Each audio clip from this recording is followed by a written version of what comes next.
बिस्मिल्लाहिर्रहमानिर्रहीम, अस्सलाम वालेकुम। डोनाल्ड ट्रंप ने ईरान जंग छेड़ी थी और उसने क्या कहा था? उसने कहा था हम ईरान के रेयर अर्थ एलिमेंट्स, कीमती धातें, ईरान का तेल, ईरान की गैस, सब कुछ कब्जे में लेंगे, ये हमारा है। ऐसा ही था। अब जरा सारी चीजें आप समझेंगे कि ईरान पर जंग मुसल्लत क्यों की गई थी, आज आपको समझ आएगी। सिनेरियो क्या हुआ है कि चाइना के साइंटिस्ट हंगामी बेसिस पर ईरान पहुंच रहे हैं। अब आप ये सोचेंगे क्यों? ईरान ने रेयर अर्थ एलिमेंट्स बिल्कुल अंडरग्राउंड दरियाफ्त किए हैं और उनको समझ नहीं आ पा रही ये किस लेवल के है, क्योंकि रेयर अर्थ एलिमेंट्स में दुनिया में सबसे ज्यादा कोई अगर एक्सपर्ट हो सकता है तो वो चाइनीज हो सकते हैं। और उसमें चाइना पूरी दुनिया को, आपको पता है, 92% तो वो प्रोसेस और निकालता है और उसके बाद प्रोसेस करके पूरी दुनिया को देता है, और दुनिया के पास उसका कोई अल्टरनेट नहीं है। ये हमारी इलेक्ट्रिक गाड़ियों से लेकर हमारे मोबाइल फोन सब में ये चीज यूज होती है। आज आपको समझ आएगी कि ट्रम्प ने जंग क्यों छेड़ी थी। हुआ ये है, हंगामी बेसिस पर चाइनीज साइंटिस्ट पहुंच रहे हैं ईरान, और पता ये चला है कि वहां पर जो रेयर अर्थ कीमती धातें हैं वो दुनिया के किसी कोने में भी नहीं पाई जाती, वो ईरान में दरियाफ्त हो गई हैं। और वो ऐसी हैं कि जिसमें जो टेक्नोलॉजी आज आप देख रहे हैं, ये टेक्नोलॉजी कुछ भी नहीं है जो शायद ईरान के इन एलिमेंट्स के बाद हो। असल में अमेरिका को भी ये बात पता चल गई थी, ये बात चाइना को भी पता चल गई थी। अमेरिका ये चाह रहा था इजराइल की आड़ में कि हम इस पर कब्जा करें, जिसको वो धातें मिलेंगी वो दुनिया में टेक्नोलॉजी में लीड करेगा। चाइना हंगामी बेसिस पर अपने साइंटिस्ट भेज रहा है। अब ये करेंगे क्या? ये बेसिकली जो काम करेंगे वो पूरी दुनिया के अंदर इनके जो खास तौर पर रेयर अर्थ एलिमेंट्स होंगे उसमें drones, robot, electric aircraft, industrial machine, यानी आप ये समझ लें कि आपने चांद पर जाना है, उसके लिए मार्स पर जाना है, इंसानों को ले जाना, उसके लिए जो टेक्नोलॉजी आज से 50 साल बाद आनी है, उसके मैग्नेट्स, मिनरल्स, वो तमाम चीजें ईरान में इस वक्त गालिबन पाई जाती हैं।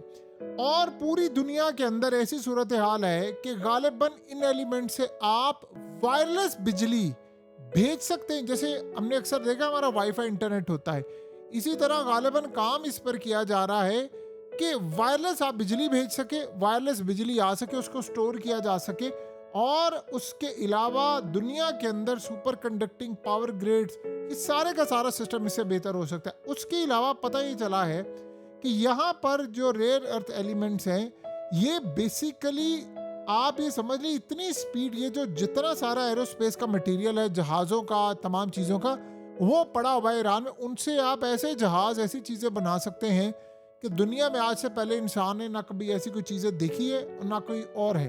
और इसके अलावा ऐसे मटेरियल्स और ऐसी चीज़ें हैं जिससे टेक्नोलॉजी का लेवल, सेंसर, कम्युनिकेशंस, यानी आप सोच नहीं सकते कि इंसान टेक्नोलॉजी में कहाँ जा सकता है, वो सारे बड़ी तादाद के अंदर यहाँ पर पाए जाते हैं।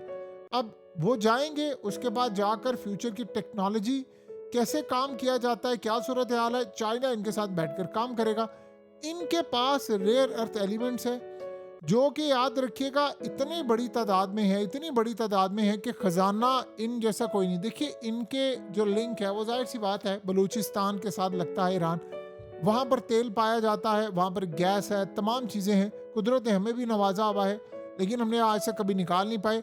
लेकिन इस सारी सूरत हाल में ईरान के पास बहुत कुछ है। ईरान के पास तेल है, गैस है, लेकिन जो अब ईरान के पास निकला है इसी की तो ट्रम्प को तलाश थी। देखिए अब हो क्या रहा है कि दुनिया के अंदर, अब मिसाल के तौर पर आज आप देखिए ज़ेलेंस्की ने कहा कि भाई हमें मिसाइल दे, हमारे पास 1% मिसाइल रह गए।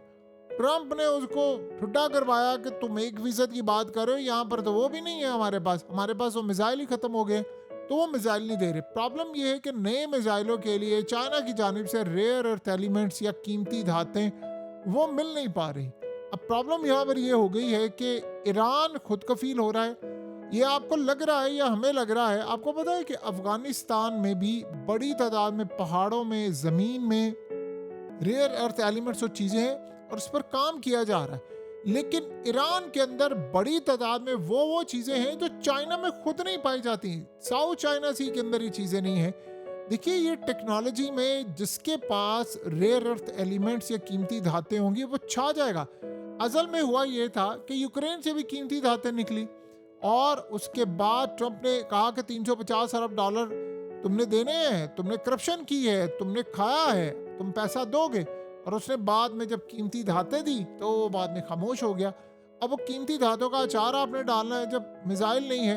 जैसे ज़ेलेंस्की ने कहा कि भाई 1% मिसाइल है, आप हमें 5% दे दें तो हम कम अज़ कम अपनी हिफाजत कर सकें सर्दियों तक। अगर 10% दे देंगे तो फिर रशिया के आने वाले मिसाइलों को भी रोक लेंगे, तो हमारे पास वो 1% है।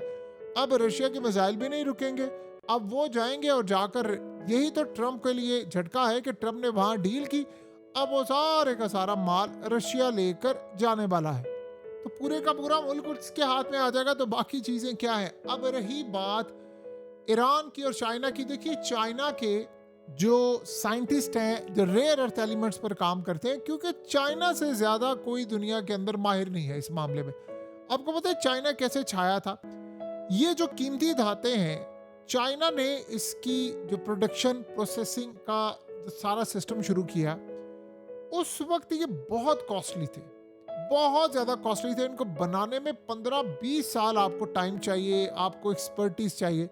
तो अमेरिका समेत सारी दुनिया ने कह दिया नहीं, ये बड़े लंबे चौड़े हैं, पता नहीं फ्यूचर की टेक्नोलॉजी क्या होगी।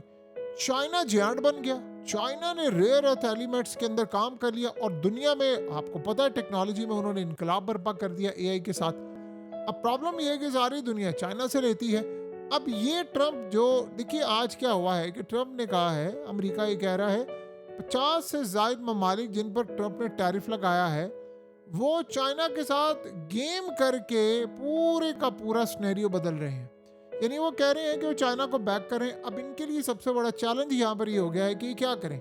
कि कहानी का रुख अब इस जानिब चला गया है कि अमेरिका के पास इस वक्त अपने बचाव का रास्ता कोई नहीं है। अमेरिका इस सारी सूरत हाल को अच्छी तरह समझता है कि अब उसके पास बचाव का रास्ता तकरीबन आप समझ ले ऑलमोस्ट खत्म हो चुका हुआ है।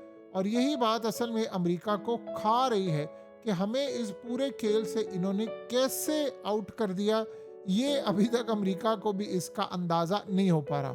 अब सवाल यहाँ पर यह पैदा होता है कि अगर अमेरिका को अंदाज़ा नहीं हो पा रहा तो बाकी ताकतों को क्या खाक अंदाज़ा होना है। काफ़ी सारी अमेरिका के लिए सूरत हाल ख़तरनाक और चीज़ें तबाहकुन इस वक्त हो रही हैं। सो वन बाय वन करके अब जो मामला सामने आ रहे हैं उसमें एक बात बिल्कुल तय है कि अमेरिका के साथ साथ बाकी ताकतों का भी यहाँ पर कब्रिस्तान भी बनेगा, बेड़ा गर्क भी होगा। और ईरान ने सबसे बड़ा काम ये करना है कि वो टेक्नोलॉजी में खुद आगे जा रहे हैं। देखिए, आप ये ज़हन में रखिएगा, ईरान अब लोकल सतह पर मैन्युफैक्चर अपने तैयारी करेगा। चाइना के साथ उसने काम करना है, उनके पास सारी चीज़ें हैं। अब रह गई थी कसर ये रेयर एलिमेंट्स की, वो भी उनके पास मौजूद हो गया है। और जो उनके पास है वो किसी के पास भी नहीं है। यानी ये बात आप समझ रहे हैं। चाइना ने भी, जिसे कहते हैं ना, एक वो ईरान कहते हैं भाई होने का किरदार अदा किया, लेकिन आहट भी नहीं हुई। यानी दुनिया में उन्होंने प्रचार भी नहीं किया, काम भी सारा हो गया और सूरत हाल भी सारी क्लियर होगी। सो अब सवाल ये पैदा होता है कि अमेरिका अब क्या करेगा।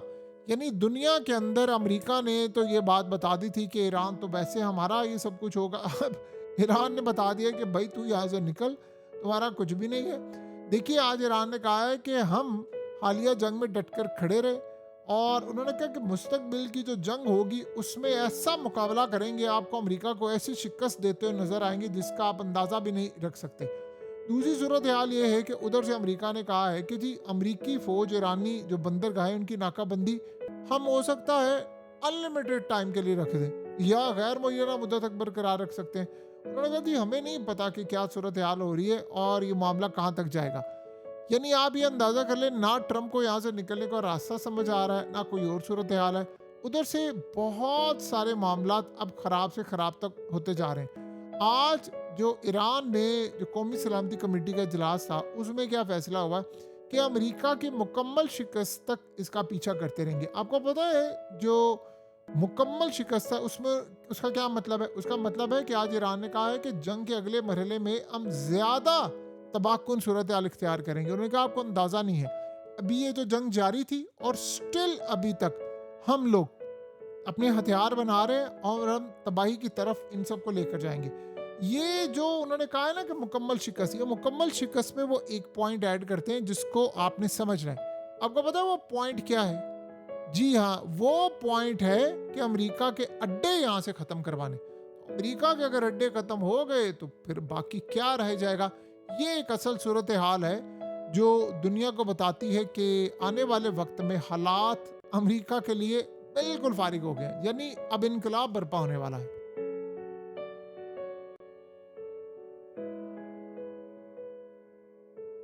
हकीकत टीवी को सब्सक्राइब करना मत भूलें, वीडियो को लाइक करें, शेयर करें और कमेंट सेक्शन में अपनी राय का इजहार ज़रूर करें।